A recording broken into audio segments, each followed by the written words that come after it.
My name is Morgan Lucy. And I'm Tyler Lucy. We volunteer for Bikes for the World, one of the largest non-profit organizations in the world that collects bikes donated in the U.S. and transports them to families in developing countries.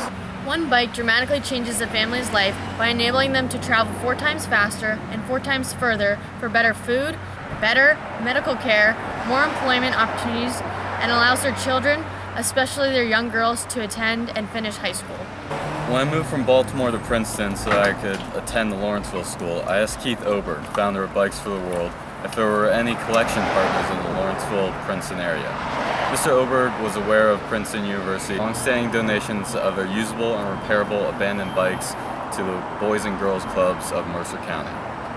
Mr. Oberg heard that Princeton has to scrap many of their abandoned bikes because it is not economical for the Boys and Girls Clubs to repair them.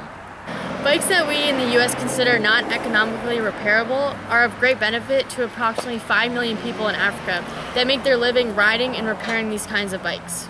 I had an idea of how to enable Princeton's great regional bike donation program to also become a global bike donation program for hundreds of international families each year. I contacted Kristen, Jessica, and Aaron in Princeton University's Office of Community Affairs and Michelle in Princeton's Office of Transportation and Parking to see if Princeton would be willing to donate the bikes they send to the scrapyard each year to dramatically benefit hundreds of people's lives around the world.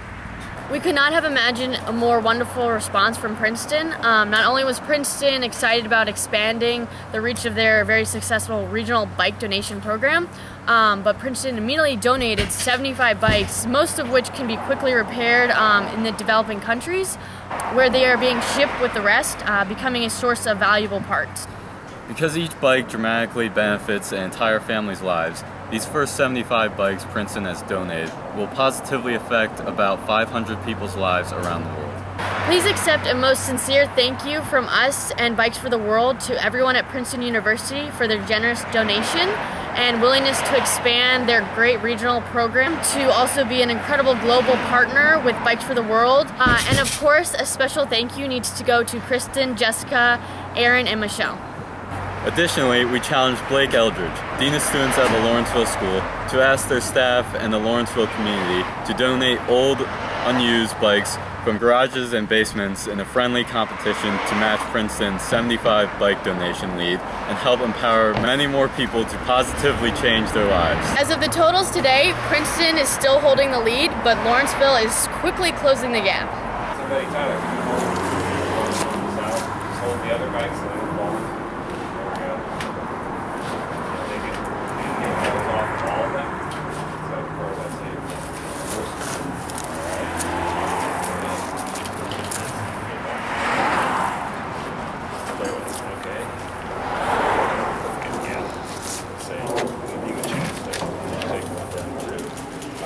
I'm going to process for them. Here, actually, this is a good one. This one actually can go up because we don't need to work on it. It's already done. Why don't you take that? It's, of course, got the Princeton confiscation paper. All right. Hi, Morgan. Hi, Tyler. I'm Michelle with Princeton University Transportation and Parking. I'm glad I could help out with the bike situation, and feel free to call on us anytime. Okay?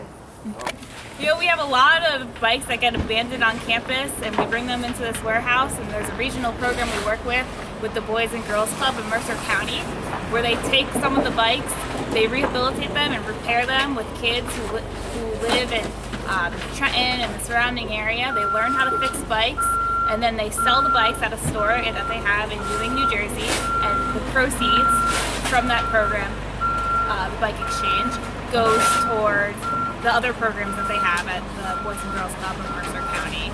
And now we get to also send the bikes that the Boys and Girls Club can't take because they're too beyond repair, and send them across the world where they can be used. And I'm really happy to be part of this program and that we got to get this put together. Honestly, didn't realize how many scrap bikes we had. Because we were under the impression that they were all going to the Boys and Girls Club. We didn't know that there were some that were going to the scrap metal facilities in Trenton. And then when I found out how many we had and how many were going to scrap, I was like, this is great that you guys can come and take them and they can go to a better place instead of just getting scrapped. They really make a difference. Thank you. We do 10 to 15,000 bikes every year. Wow. Last year we did 14,000, and this, we send parts, we send bikes. People repair the bikes overseas, so basic economics, it's a good job. And then it provides transportation to people who ordinarily would just be walking. Yeah. And it's 3-4 times as fast. They can carry 3-4 times as much stuff. So something like 5 million people in sub-Saharan Africa make a living off the bicycle. And you can imagine with kids who are in rural areas going to school, especially girls, they graduate from the village primary school, and where's the regional high school? It's 10 miles down the road. It's a lot of energy, it's a lot of time, not safe. That's when the pressures start for the kids to drop out, especially the girls. Yeah, I'm all for anything getting more girls in school. Yeah. It's sad, really, how many girls don't have the opportunity to go to school. Exactly. So.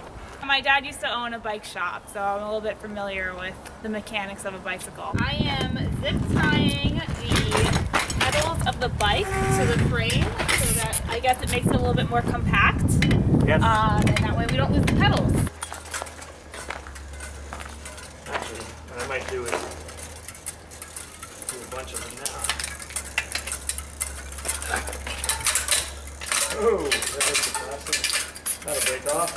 Basically, take the pedals off, turn the handlebars sideways, that makes it as skinny as possible, and then you push the handlebars down, put the seat down, that makes it as low as possible, and then you can fit 120 bikes in this truck, 450 to 500 bikes in a 40-foot shipping container. It's the only way to do it efficiently, but it makes it work.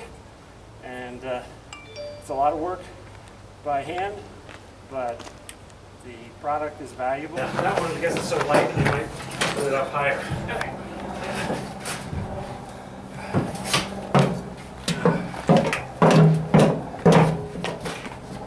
There are a lot of bikes that were not being used for a great local program, and they can be very, very useful for an international program in Africa, program in Central America, where the bikes can be reconditioned, where parts can be stripped to repair other bikes.